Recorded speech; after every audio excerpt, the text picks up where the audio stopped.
Saat ini saya berada di Sigulati. Tempatnya sangat asik. Di Pusuk Buhit menjadi pusat peradaban awal dari Batak Cianjur mula-mula. Di sini dirayakan pesta perayaan Ulos. Hari ini panitia dan pemuda Pancasila merayakannya dengan memulai start dari Sigulati ini berputar selama 32 km dan kembali sampai sore, dari pagi sampai sore ini. Ini satu hal yang menarik menurut saya. Ini hal yang harus kita dengungkan terus agar Ulos lestari, budaya Batak lestari. Kami bersyukur bisa hadir di Sigulati. Hari ini perayaan Ulos. Hari ini sangat mengagumkan di Samosir karena masyarakat begitu antusias di perayaan Hari Ulos ini. Saya bersama dengan ketua panitia dari perayaan ini, Ibu. Nama saya Sinta Mole Agnes Tamba. Ibu, apa kira-kira membuat begitu semangat, begitu antusias merayakan pesta Ulos ini? Jadi begini ya, saya dihubungi oleh Pak Edbendi. Ya. Awalnya sih saya menolak terus, sudah berapa bulan dihubungi, tapi 2 minggu terakhir saya sadar, kok saya ini tidak menghargai gitu. Kami bicaralah, akhirnya saya mau untuk ketua panitia. Yang pada awalnya sebenarnya nggak tertarik melaksanakannya karena kegiatan banyak. Lalu saya bilang kita kerjasama yang baik. Oke, ternyata memang kami kerjasama yang baik antara Yayasan Pucuk Buhit, Pak Effendi sebagai ketua yayasan dan juga saya sebagai ketua panitia yang diangkat. Langkah yang kita lakukan adalah rapat pertama intern gitu, baru melalui WA group, akhirnya bisa terlaksana sampai semuanya ya bekerja sama dengan yang baik lah. Apa kesulitan yang ditemukan ketika menggalang semangat dari masyarakat untuk bergerak begitu? Tentunya memang ya kendala pasti ada ya, teristimewa karena waktu tidak bisa maksimal melaksanakannya. Lalu yang kedua adalah masalah dana juga. Dana kan semua ini masih tanggulangi oleh panitia. Jadi sumber dana dari mana pun tak ada. Pemda tidak memberi? Nggak ada, belum ada. Tapi nggak tahu ya kemungkinan ke depan. Jadi ini swadaya masyarakat? Ya, swadaya masyarakat. Artinya karena memang kita bertanggung jawab penuh dengan kepanitiaan ini, ya kita juga harus melaksanakannya dengan baik. Walaupun belum maksimal menurut saya sampai saat ini, dan panitia juga melaksanakan pendaftaran rekomendasi muri. Satu lagi terakhir, apa kira-kira pesannya di perayaan Hari Ulos? Pesan saya setelah menyadari bahwa di Ulos ini setelah kita lihat semuanya orang memakai sangat cantik, dan dasar itu sebenarnya saya membuka diri mulai saat ini. Ya kita harus memang menggali budaya dari yang ada di Samosir khususnya. Sementara orang lain yang dari luar kota banyak tadi yang hadir, bahwa kenapa mereka memberikan hati, kita orang Samosir ayo dong bersama gitu ya, sehingga Ulos ini tahun depan bisa saja lebih besar lagi kita buat acaranya. Kenapa harus 700 meter tadi? Kenapa tidak 800 karena gini, meter? Dulunya kita dengar Bank Indonesia sudah pernah membuat 500. Untuk mencapai rekor muri tadi tentu harus lebih jaraknya, panjangnya ya, sehingga dapat 700. Perjalanan tadi kita nikmati benar mengelilingi Pucuk Buhit. Kenapa kita pilih Pucuk Buhit? Karena memang kita ini kan asal muasal orang Batak dari sini, dari Sigulati ya, keliling ke Batuhobon dan semua sampai tadi balik kemari. Ya kita tutup juga di sini, bukannya di Sigulati, kita tutup di Sigulati. Oke, terima kasih Ibu Ketua Panitia ya. Berada di tempat ini juga kami berkesempatan mewawancarai Ketua PP Pemuda Pancasila Kabupaten Samosir Punguan Situmorang. Horas Bang. Horas. Saya tadi mengikuti apa yang dilakukan PP. Begitu antusias, semangat membawa Ulos 700 meter. Ini semangat yang luar biasa. Kira-kira apa niat dari PP begitu membantu panitia ini? Iya. Pertama, niat kita tulus membantu panitia. Ya, Pemuda Pancasila itu bermacam ragam. Jadi kita didirikan pada tahun 1959 oleh Jenderal Abdul Haris Nasution, supaya negara ini berdasarkan Pancasila dan Undang-Undang Dasar 1945. Jadi berbagai suku, ras, agama, golongan dan budaya. Nah, termasuk budaya di tanah Batak. Pemuda Pancasila membuktikan bahwa budaya di tanah Batak itu ya harus dilestarikan. Ini tentu tidak hanya suku Batak. Ya. Karena Pemuda Pancasila itu tidak hanya suku Batak. Di Samosir juga begitu. Iya. Jadi bukan hanya orang Batak, Bukan. anggota dari PP Bukan, ya? bukan. Tapi antusiasnya luar biasa. Bagaimana perasaan mereka misalnya bukan orang Batak tapi ikut juga menggotong ulos tadi untuk sampai menunjukkan bahwa kita semangat ini perayaan ulos begitu. Ya, mengingat dari kemarin antusias dari pemuda Pancasila, itu pun karena saya batasi. Diminta cuma 150, datang 200 orang coba. Nah, itu hanya 2 kecamatan. Kita punya anggota 2.700 yang sudah punya KTA. Kalau sempat saya undang nggak muat. Lain lagi simpatisan kita. Nah, itu yang militan. Tadi Abang sudah singgung bahwa PP adalah organisasi pemuda yang sejak dulu Iya. memperjuangkan NKRI, Iya. Pancasila.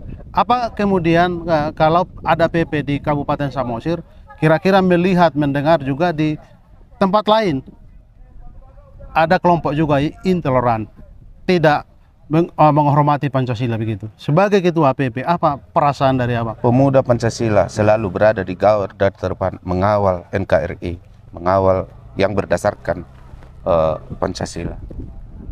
Pesan terakhir, Abang, sebagai ketua PP Kabupaten Samosir ini, pesannya agar orang Batak juga jangan terlalu menutup diri untuk orang lain, bahwa kita semua anak bangsa, semua suku bangsa sama di mata undang-undang begitu. Iya.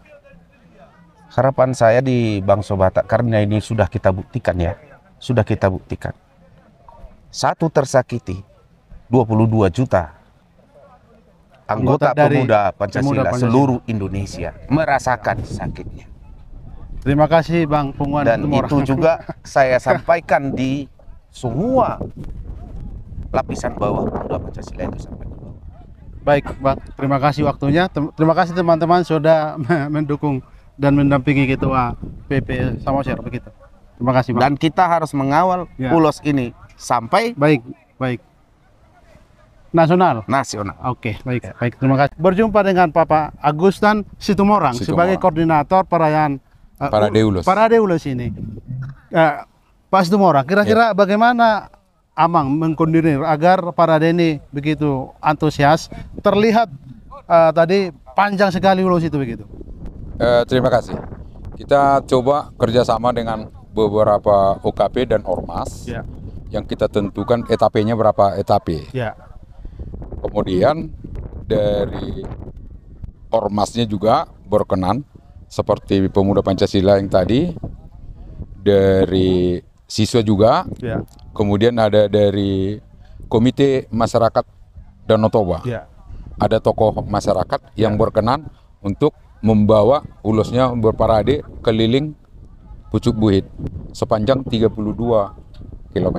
Gak capek Bang, dari pagi sampai sore ini kita hampir jam ini lewat hampir jam 5 ini. Ya, begitu responnya masyarakat menerima itu, sehingga mereka berharap itu. Kalaupun memang kita coba batasi, Ya. di beberapa etape kita bawa naik kendaraan, tinggal di beberapa tempat kita langsung paradekan ulosnya sepanjang 700 meter. Ya. Sebetulnya 725 meter, tapi kita positifkan aja hanya 700.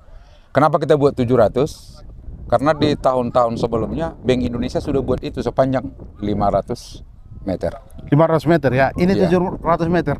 Lalu saya dengar juga akan diberi penghargaan oleh MURI. Pihak dari MURI Ya. memang memberi peluang itu, tinggal beberapa kegiatan itu mungkin akan kita lanjuti setelah parade ini. Bagaimana mereka nanti menilai kesuksesan pelaksanaan paradenya. Di samping parade ulos ini, kita juga buat semacam narasi untuk menjelaskan nilai-nilai ulos tersebut, untuk khususnya di adat Batak dan juga seni Ya. adatnya di adat Batak begitu. Yang terakhir Pak Situmorang, kira-kira apa pesan moralnya ketika acaranya digelar dari pagi dan Bapak mengkoordinir bagaimana parade ini begitu terlihat meriah begitu. Apa pesan moralnya sebenarnya? Ya, kita berharap seluruh Batak di dunia Ya. memahami makna dari ulus tersebut, sehingga ketika kita menyelenggarakan adat itu bisa memampatkan ulus sesuai dengan bentuk dan letak ulus tersebut.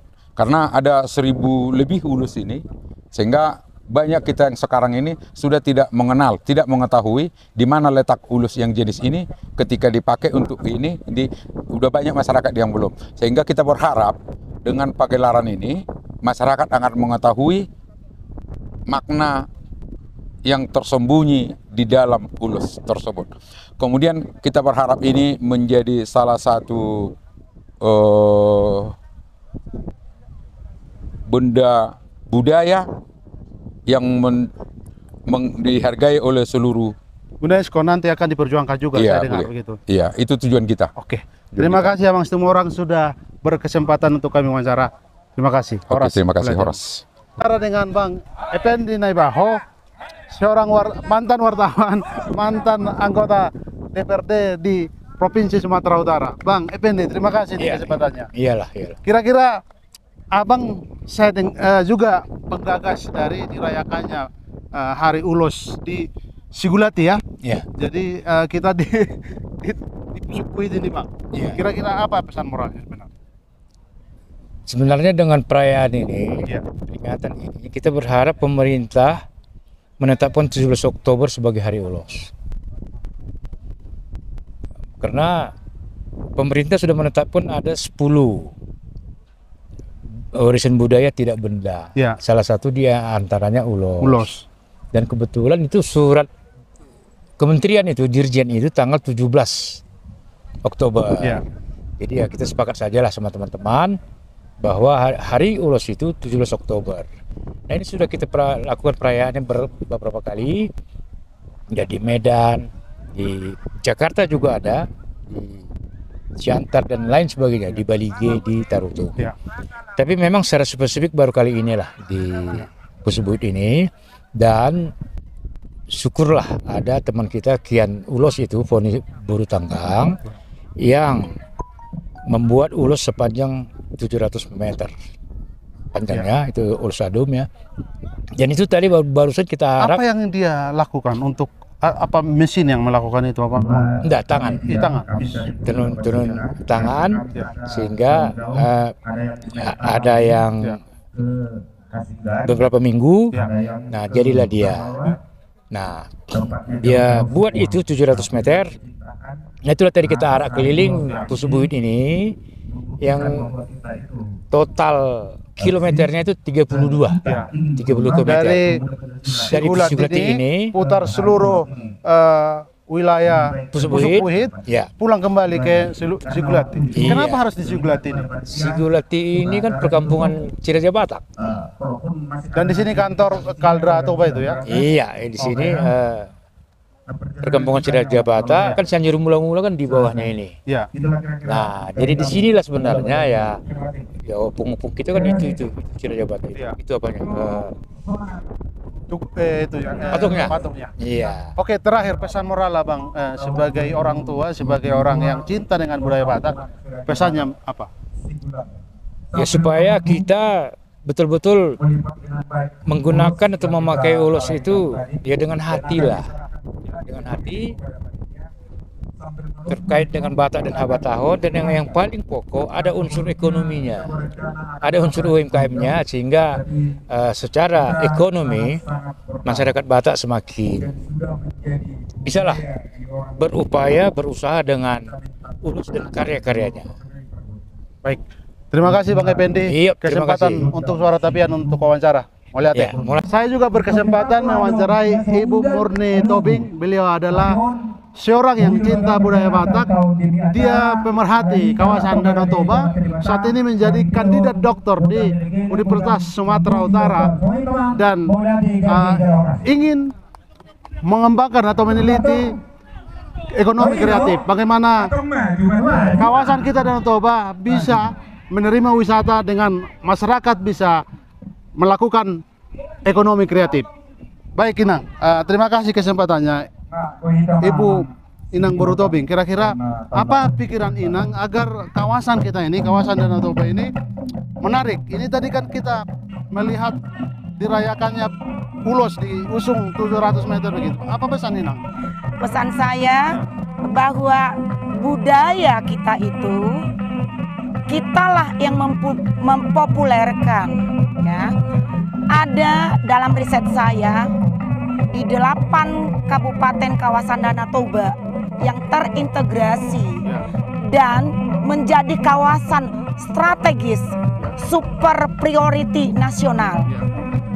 Artinya kreativitas masyarakat di kawasan Danau Toba dengan adanya pengembangan ulos mampu meningkatkan ekonomi kreatif masyarakat di 8 kawasan Danau Toba, meningkat ekonominya, meningkat ekonomi Partonun, bukan hanya dari fashion untuk fashion masyarakat, tapi untuk peningkatan ekonomi masyarakat di kawasan Danau Toba yang mempunyai kreativitas dalam mengelola desain-desain yang kekinian, ya, meningkatkan ekonomi kreatif masyarakat di Bonapasokit. Oke.